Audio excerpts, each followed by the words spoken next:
गावची अवस्था होती, म्हणून माझ्या प्रयत्नातून गावात शाळा बांधली. लहान लहान लेकर कशी दुरू जातात कोणामुळे? महत्वाचा प्रश्न, गावात लाईट होती. लाईट नसल्यामुळे किती गोंधळ होत होता हे तुम्हाला माहित आहे काय?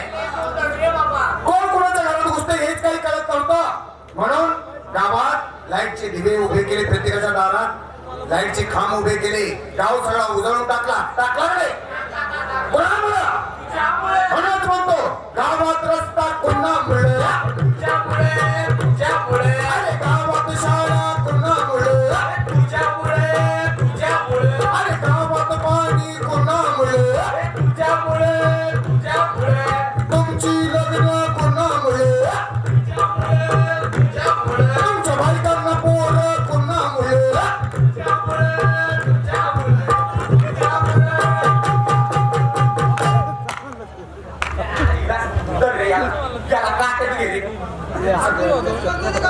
चांगलं पोरगं गावचा विकास करते हे ताडा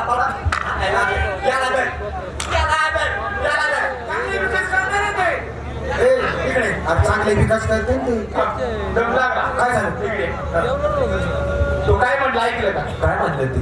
ऐक परत. ऐक गावात रस्ता कुणामुळं? गावात शाळा कुणामुळं? आपले लग्न कुणामुळं? आपल्याला पोरं कुणामुळं?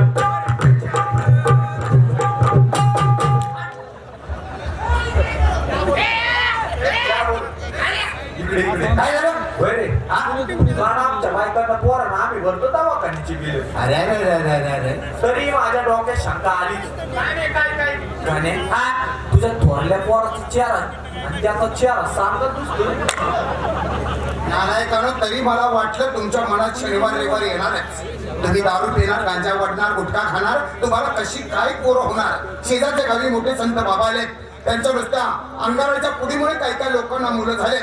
त्यांच्याकडे गेलो, त्यांच्या हातापाया पडलो, त्यांच्याकडून अंगाराच्या पुढे आणल्या, तुमच्या बायकांना दिल्या. प्रत्येकाने एक एक दोन दोन मुलं आहेत का नाही? म्हणत म्हणतो तुम्हाला पोरं पुन्हा मुलं. मला कशाला बोलवलं? गावच्याली यात्रा. यात्रेसाठी आणायचा तमाशा, पण आपल्या गावात तमाशा आणायचा कोणाचा? सकाळी 7-8 गाड्या बघितल्या. 7-8 गाड्या. महाराष्ट्रातला मोठा नंबर 1 तमाशा. कैलासवासी विठवाई भामंग नारायणगावकरांची रत्नकन्या, सौंदर्य तारका सौभाग्यवती मालती नामदार नारायणगावकर सोबत रिदम किंग विशाल कुमार नारायणगावकर. ह्योच तमाशा आपल्या गावाला आणायचा. लढाई काय महाराष्ट्रातील नंबर 1 तमाशा. तिथं गेले वाचनात जायचं. वाचनात. तो कार्यक्रम जर आपल्याला आवडला तर गावाला आणूया. जायचं तिथं. चला